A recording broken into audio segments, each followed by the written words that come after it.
Pois eu tenho comentado frequentemente sobre o Bolsa Família, eu tenho comentado inclusive sobre a imbecilidade de alguns que comentam pela internet, não tem conhecimento de causa, né?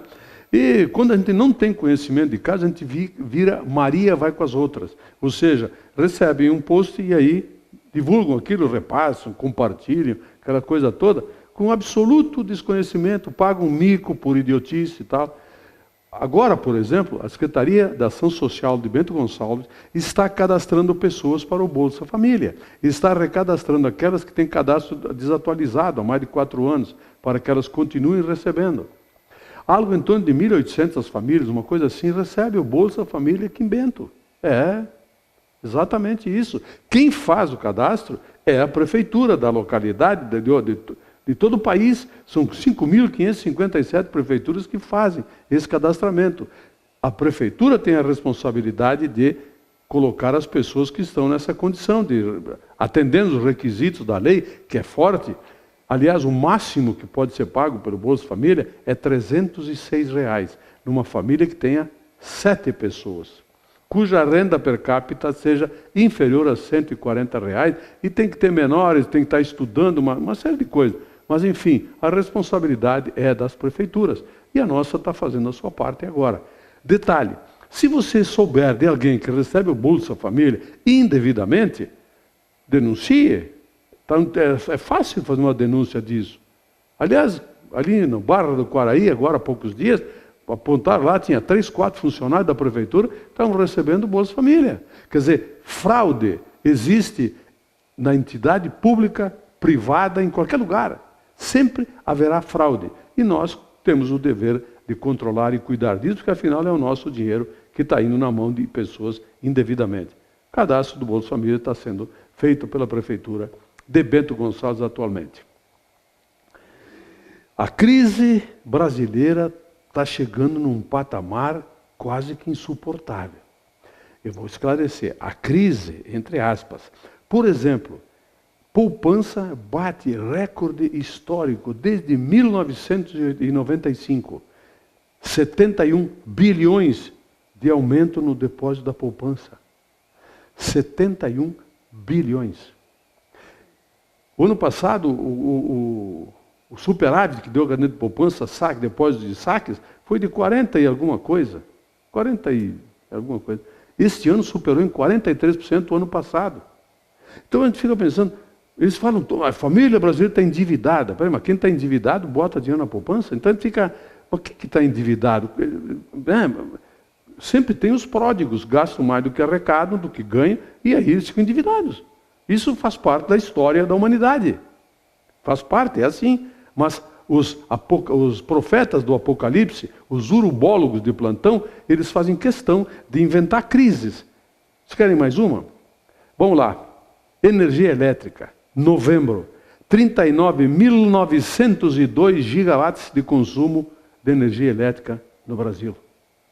Isto consumido, foi um aumento considerável, consumido pelas residências, aumentou, comércio aumentou, a indústria aumentou um pouco, mas aumentou, entendeu? Então, se aumenta o consumo de energia elétrica, a economia me parece que também, teoricamente, ela não deve ter aumentado, né? Não se gasta mais luz simplesmente porque a gente quer, consome mais energia elétrica porque se quer consumir.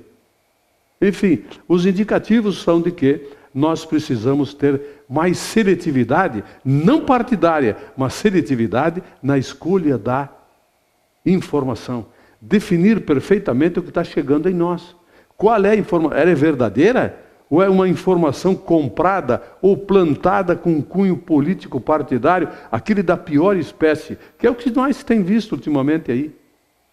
Notícias não se lê mais na imprensa, lamentavelmente. Informação, a gente não consegue mais numa imprensa, porque os jornalões, revistonas e grandes redes de TV, que deveriam ser os grandes porta-vozes da notícia, da informação, são eles que distorcem. Exatamente eles. Está na mão de algumas famílias a informação no Brasil. Famílias com interesses outros, bem diferentes dos nossos, população normal. Então, vamos ser seletivos na informação, na escolher a informação.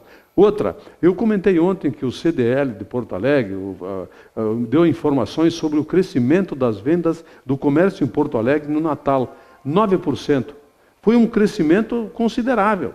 Tira a inflação daí, deu 3,5% de crescimento no Natal. Líquido, só 3%, 3,5%. E as informações vindas lá do centro do país, da imprensa, poderosa imprensa brasileira, caiu, deu muito menos, caiu as vendas, nos últimos 10 anos foi o pior Natal, não sei o quê.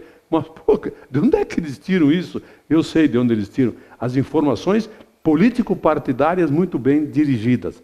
Eu recebi uma ligação hoje de manhã do presidente do CDL de Bento, Marcos Carboni, me dando a informação de que aqui em Bento o comércio também teve crescimento apreciável. Algumas lojas, uma que outra, um comércio que outro, pode ter tido sim uma queda de venda, não nada que apavore, ou faça com que o proprietário resolva cortar os pulsos. Não, nada disso. Mas uma queda. Agora, de uma forma global, geral, houve sim crescimento apreciável. Ele até me disse que teve lojas e setores que cresceram 28% com relação ao ano passado. Porra, que dê essa... Por favor, que dê a crise, tragam essa crise para o povo ver onde é que ela está, porque até agora o povo não conseguiu descobrir, a não ser aquela crise que é fabricada pelos grandes meios de comunicação. Outra coisa, eu li na internet agora esses dias, lá de Guaíba, claro que tudo com cunho político partidário, detonando o governo do Estado, detonando a Corsã, detonando o meio mundo aí, porque faltou água. Faltou água. Em Porto Alegre, em outras cidades do Rio Grande do Sul, em Santa Catarina, principalmente no litoral, no Rio de Janeiro, em Pernambuco, em Minas Gerais, faltou água por tudo. Sabe por que falta água?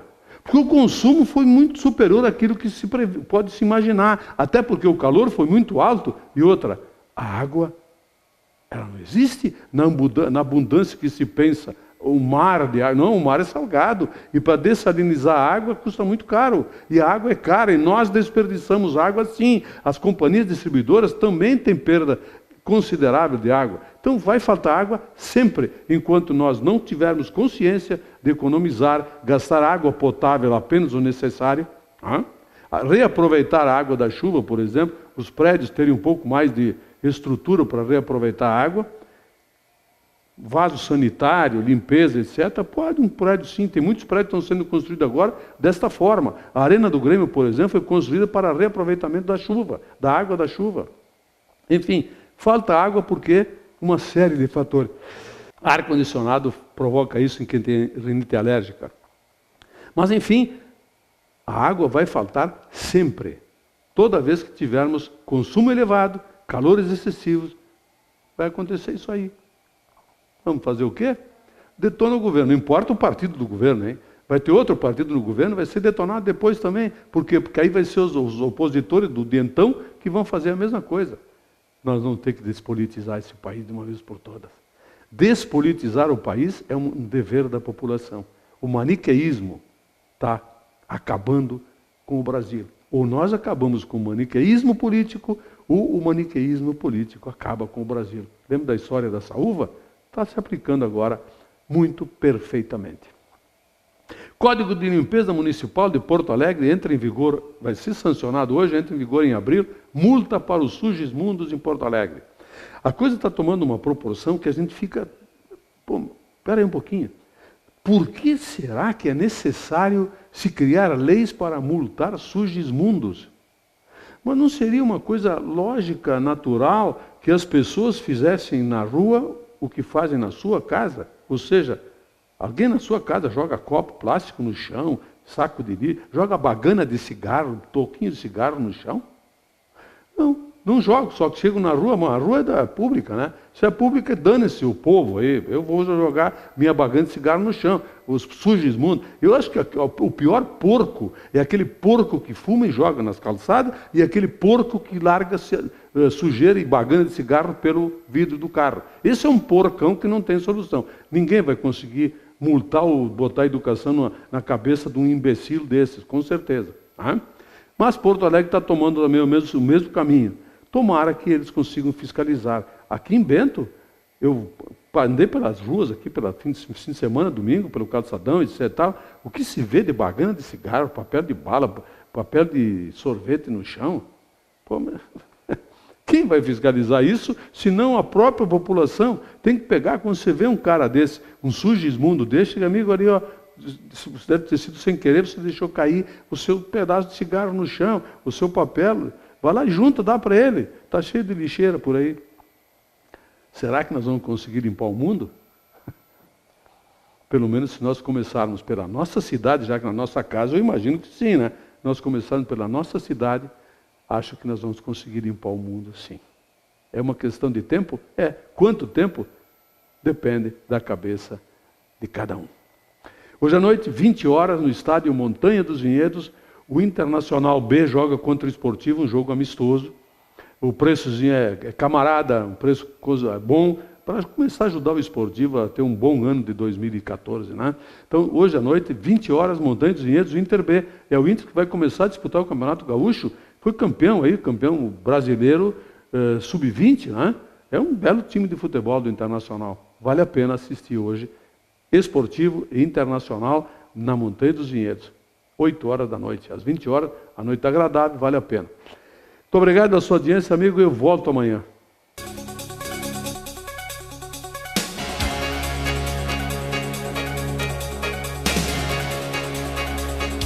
Opinião. Oferecimento Ludfor Consultoria em Energia.